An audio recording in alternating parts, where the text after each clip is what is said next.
Un vibrato est une oscillation dans le son qui peut varier en amplitude et en vitesse. Il y a plusieurs cas de figure, mais dans tous les cas, dès qu'on parle d'oscillation ou de changement dans la hauteur de la note, de la fréquence fondamentale, on parle tout de suite des plis vocaux.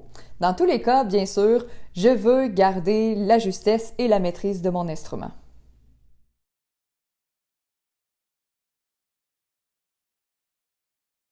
Première condition, je veux garder la hauteur de mon larynx stable. Si je bouge la hauteur de mon larynx pendant que je fais un vibrato, forcément, je vais avoir un changement dans le timbre aussi. Si je fais I,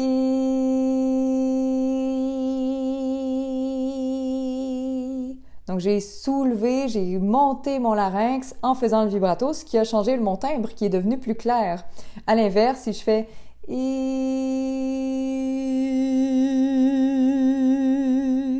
encore une fois, ça a changé mon timbre puisque j'ai descendu mon larynx et donc augmenter les fréquences basses dans mon son.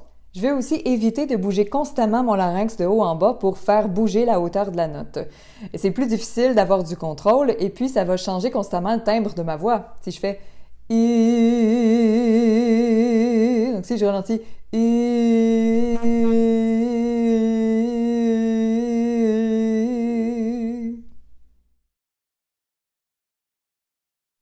Deuxième condition, je veux garder un débit d'air qui est stable. Ça peut rendre mon vibrato un peu chaotique, ça peut aussi me faire perdre la maîtrise de mon instrument et rendre la reprise, donc la phrase d'après, plus difficile parce qu'il y a eu trop de changements dans le débit d'air dans mes plis vocaux. Donc je vais perdre en quelque sorte ma recette. Si je suis dans une qualité vocale qui demande très peu de débit d'air et que j'en mets beaucoup pour produire le vibrato, ben il faut que je fasse beaucoup de changements de façon extrêmement rapide pour pouvoir reprendre la prochaine phrase dans la même qualité vocale. Et à l'inverse, si j'ai une qualité vocale qui me demande un débit d'air plus grand, mais qu'encore là, je le bouge pour faire le vibrato, il va falloir que je fasse un changement extrêmement rapide pour pouvoir reprendre la même qualité vocale. Donc, je travaille beaucoup, beaucoup trop fort pour rien, en fait. Donc, si je bouge mon débit d'air, si je fais I,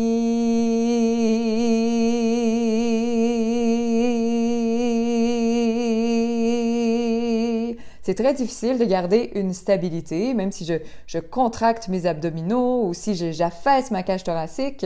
C'est plus difficile d'avoir une régularité, une stabilité et d'avoir un meilleur contrôle sur l'amplitude, justement, de quelle note, de quelle fréquence à quelle fréquence je produis ce vibrato-là.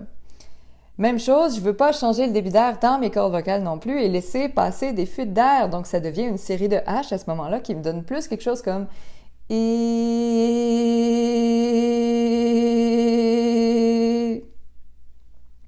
Si vous aimez ça, c'est parfait. C'est généralement pas ce qu'on cherche quand on veut faire un vibrato, mais tant que c'est fait de façon saine, c'est des considérations esthétiques. Après ça, vous décidez ce que vous voulez faire. C'est pour tout ça que je privilégie la bascule du cartilage thyroïde comme moyen de produire un vibrato qui est plus précis, plus clair, plus facile à maîtriser et qui garde le plus les éléments de la qualité vocale que je suis en train de produire. Pour y arriver, je vous propose 3 étapes. Allonger une note avec le cartilage thyroïde bien vertical. Donc, on est affectivement au neutre, pas d'émotion, comme une machine. On imagine qu'on est un générateur de fréquences. On fait juste I.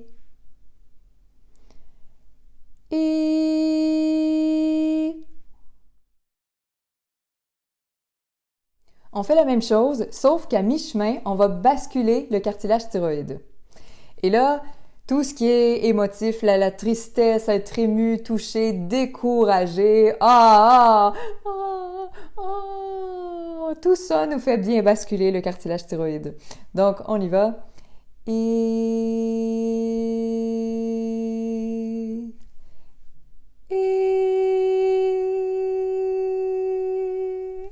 Ça se peut qu'ici, pour certains, il y ait déjà un vibrato qui s'installe. Tant mieux pour vous. On s'en va à la 3e étape. Cette fois, on commence le cartilage thyroïde vertical, ensuite basculer, et ensuite, Pour une troisième étape, je vais relâcher un tout petit peu le contrôle sur le débit d'air. Vraiment un tout petit peu, je précise, on en a parlé souvent. Et tout en rétractant les fausses cordes vocales. Et là, je vous invite vraiment à passer par l'intention, par l'émotion. C'est ce que véhicule de toute façon souvent le vibrato. Donc, tout ce qui est, je le disais tantôt, émotion, être ému, la tristesse, le désespoir, être vraiment touché. Donc, ce sont tous des moteurs et qui aident à déclencher, avoir plus d'amplitude, en fait, dans la bascule du cartilage thyroïde. Donc, demandez-vous quel est le sens du vibrato sur cette note précise-là d'une pièce.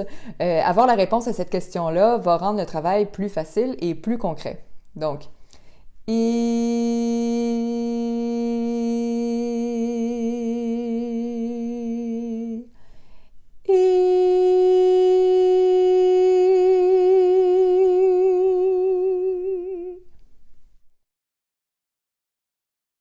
Et c'est possible de le faire sur différentes masses et tensions des plis vocaux.